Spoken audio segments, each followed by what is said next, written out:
I mean, I only got about 10 minutes because I got you know, get some paperwork finalized, but I closed two deals today. Just grinding. I mean, the best advice that I can give y'all is, you know, y'all seen the movie Glengarry Glen Ross? Yes. Okay, ABC always be closing. Well, that's how things were done in the 1980s. I mean, this is a different world right now where you can, it's hard to come and close somebody. I mean, the buyer has the internet at their fingertips. They got a wealth of information. So it's not ABC in this day and age, it's ABP. Always be prospecting.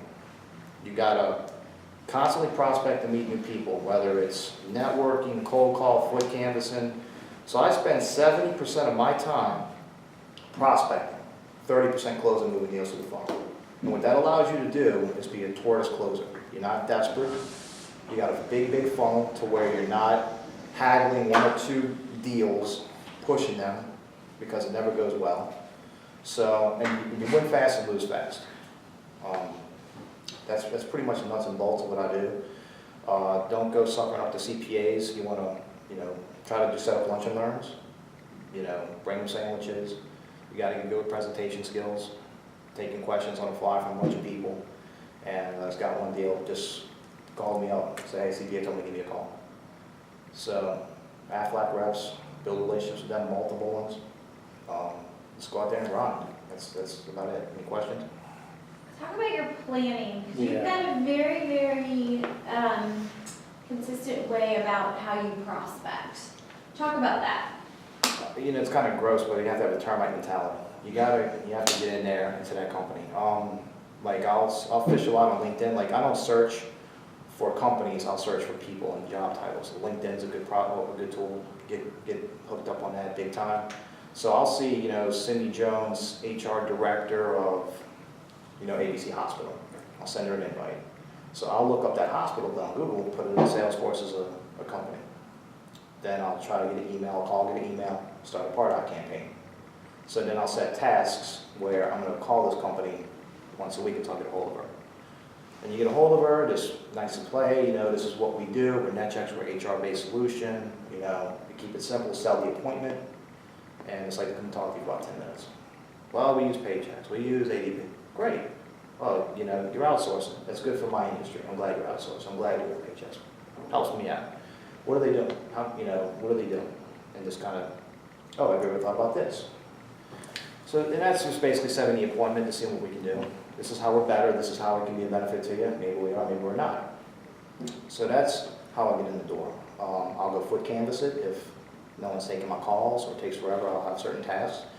Now, right now, I'm so busy, it's hard for me to kind of follow that model, so my tasks are backed up. But you got to catch up. You got to catch up. You got to stay ahead of your tasks. You know, no excuses. You got to keep prospecting. Would it be safe to say that those tasks that you completed in a cadence, if you will, were the result of you getting that meeting? A lot of times, yeah. And I'll find who's connected to that person on LinkedIn to try to give you an introduction. So, but yeah, and you know, I think it's multiple contacts, touch that you got to do. Like when I was with T-Mobile, they had this IT director, one of the biggest banks in the city of New Orleans, would never take my calls. I had 2 email introductions, try to get me in the deal. I must have touched this guy about 50-something times. And that's after I started keeping count. You know, you're going to get a meeting with me one way or the other. You're just going to do it. You know, and I had a great meeting with the guy, but the network was horrible. You know, I couldn't, you know, I gave him a demo phone, but you got to get in there and you got to pitch the meeting. So if I'm a prospect of yours, right, how often do you reach out to me every single day with an email, phone call? You don't want to piss them off. You know, excuse my language. I mean, you want to do it pleasantly persistent. Hey, how are you? How's your day going? I'd like to come in and talk to you. Then set it out about a week and a half. Because you should have so many prospects you're doing this to, it's there. So when you open up your Salesforce, your tasks are there. Oh, I called this person 10 days ago. So it's not like you're bothering the same person over and over again. So every about 10 days or so, you want to do a different touch. So whenever you're sending emails, would you send an attachment that marketing came up with and be like, hey, Absolutely. look at this? Absolutely. So one day I'll be like, I'll set up a meeting. If they're ignoring that, I'll send them a part-out DOL webinar. I'll send them that. And if they ignore that, then I'll do a foot canvas. And, you know, and then if they ignore that, then I'll just constantly pepper them with a bunch of stuff. No, obviously some people I haven't got into yet, but that doesn't mean I'm not gonna stop trying. But the few people that I've got into, they're very receptive. The other thing too that I noticed about you when we met in February, you asked a ton of questions. And you took really copious amounts of detailed notes. And what I've noticed since that time, it seems like you have not stopped doing that. Why? Knowledge is power. I mean, you gotta get better. I mean, I don't know nearly as much as the addies or aggers of what we do.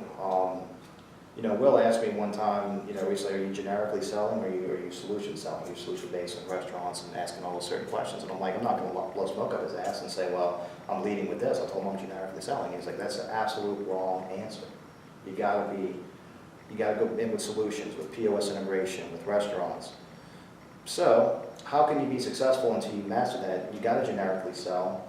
You gotta, until you know how to sell like Will and Stuart and all. So you have to say, you have to have the swagger and mindset when you're pitching net checks that this is the greatest invention that happened to the payroll industry since the invention of the calculator.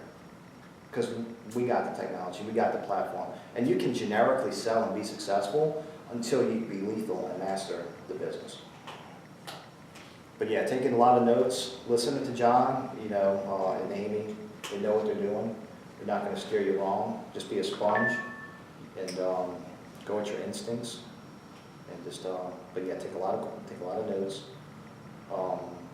And I have a photographic memory, so that helps me. So, If you were to go back in time and talk to you from in February, what would you say to yourself? what do you mean? Like, what do I say to myself? Yeah. If you were able to go back in time in February, what would you say to yourself? Pep talk yourself, or, Like a piece of advice. yeah. Doesn't have to be you. I'm pretty motivated. I mean, just maybe slow down a little bit, but I don't slow down. No, he doesn't, and I can attest to that. Poor Mike, when he started, he sat right next to me in our old building, and I was like heads deep and like everything going on. And Mike just wanted to learn. He's just sitting there going, okay, how do I do this? How do I do that? How do I do this? How do I do that? And I felt so bad because I wasn't like, Well, when I'm making my cold calls, I'll go fast, take a few notes, and move on to the next. Put a task in and done. I don't sit there and get hung up on, oh, this Cindy Jones looks great, and this is going to be a great prospect. And I'm just going to try to, you know, and take the emotion out of the business. You're going to get your heart broken. So, you know, I don't celebrate on verbals. I celebrate when the digital ink is dry. I was going to say, it sounds like you're saying that you're detached until you finally get the paperwork back. You got to be. I mean, let's put it this way. You walk out of a meeting, you know, $80,000 in roll call. Everything went great. You got the verbal. The next day happens. With 2 days, I'm still waiting on DocuSign. And then you call up the CEO of the company. Yeah, wife left me. I'm sorry. Everything's changed now. Has that happened? No, but it can. And you're forecasting it. And what are you going to do? Then what else you have to back it up? You know, you're going to get upset and cry about it? No. I mean, in my career, you know, I've had $30 in my bank account with a potential deal that was going to pay me $60,000. Stayed with where they are because of the relationship. This close. Service wasn't there. I mean, he was unhappy with the wife, the business, but they want to divorce him. What are you going to do? You guys got any questions? Is there a certain level of activity you try to hit a day, like calls or foot canvassing on a single day, or in a I week try to do maybe? about five meetings a week. Okay. That's my goal. You got to at least do 4 Yeah. minimum. Mhm. You know, Hmm. 4 is the minimum. He's shooting for 5. so, yeah.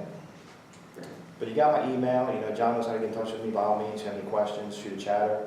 I'm here to help any way I can. I mean, you know, I've come to this company from an insurance benefits background.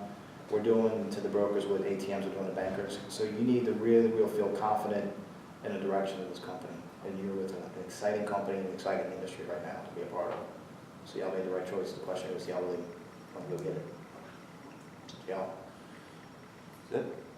Unless anybody else got anything. Any other questions? Look how relaxed he is, right?